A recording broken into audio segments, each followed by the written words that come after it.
Hi, Michael A. Smith here again, continuing our story taken from my murder mystery novel, Secrets.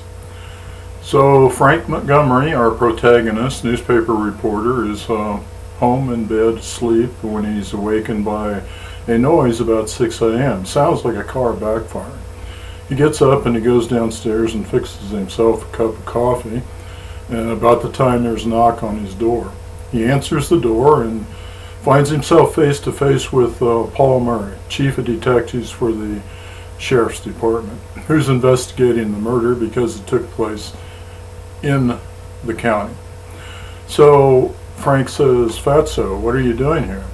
And at the same time he looks over the detective's shoulder and sees that there are sheriff's cars parked on the road and one parked in the driveway of his next door neighbor, Luke Wright.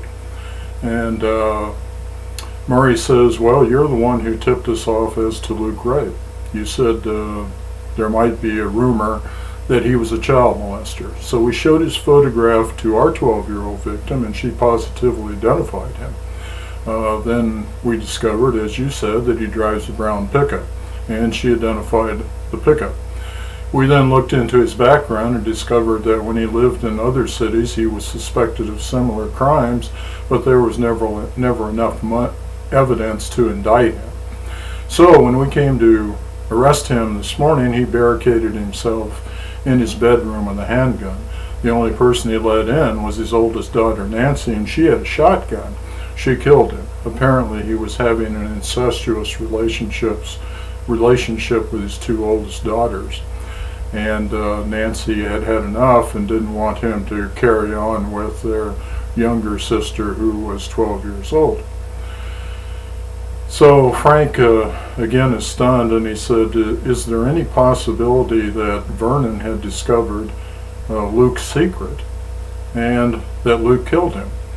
And Murray said, "Well, that was my first thought, but he said I looked into it, and on the night of Vernon Ritchie's murder, Luke Wright, a fireman, was out fighting a fire, so he couldn't possibly have killed Vernon." So at this point in time, Frank invites Paul in. They have a cup of coffee, and he gives Paul a piece of paper with a name and an address on it, and said, "I discovered that Daryl Iverson is the one whose whose skin scrapings were found under Vernon's fingernails. He has AB negative blood. However, he says that he and his wife have an alibi, and this is their alibi contact and phone number, so you want to check that out." So later that afternoon, Frank decides to follow Gail Zimmerman, and she goes to the same downtown hotel where Frank first saw her with Jesse Fernandez, who lives next door to Vernon and Shirley Ritchie. And in fact, Jesse and Frank had talked about Gail. So before Gail can get on the elevator this time, Frank intercepts her and tells her that he had seen her there before, and when she met with Jesse Fernandez. And he also says that Jesse has confirmed this. So at this point in time, Gail takes out her smartphone and says, "Frank, I'm going to call the escort agency and find a replacement for my 2 o'clock appointment. Why don't you go over and see if you can get us a table in the restaurant, and we'll talk about things." So Frank does that, and Gail comes and joins him, and Frank says, "So is it true, Gail, you work for an escort agency?" And she says, "Yes." And she said, "One day when I came to keep an appointment, it was Vernon Ritchie." She said, "I assumed it was just a coincidence." She said, "I know it wasn't a coincidence when Jesse Fernandez called me up."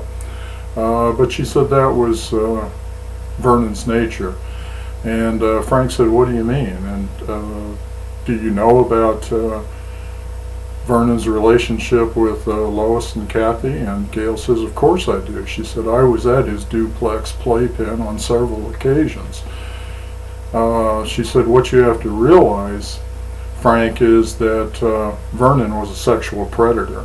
He sought out women with problems, he took advantage of them, and then oftentimes he threw them away. She said, of course, that didn't affect me since I'm in the business. And then Frank says, well, does J.W. know? Is it possible that he became jealous? And Gail laughs and says, of course J.W. knows. She said, he's a criminal defense attorney. She said he walks and lurks and investigates in a dark, dark world. She said he knows all kinds of secrets. She said our marriage basically ended with the birth of little Joey, and he doesn't particularly care what I do. But he definitely didn't kill Vernon Ritchie. She said he was home that night babysitting, and she said I was out with a customer. And Frank says, well, he said, I'm sorry to keep you from your job. He said, I could be on my way now. And Gail says, well, she said, I know Lois is not at home anymore, that she's gone with the kids. So she said, why don't we just stay here? We'll have an early dinner. She said they have a nice dance band later on, and we'll talk and we'll get to know each other. We just won't talk anymore about neighborhood secrets. So I'm going to stop there and leave it to your imagination as to what happens between Frank Montgomery and Gail Zimmerman, and how it affects the case and how it affects Frank's marriage, and just how it develops. So I'm going to see you the next time. I'm Michael A. Smith. My novel is Secrets. Thanks for listening.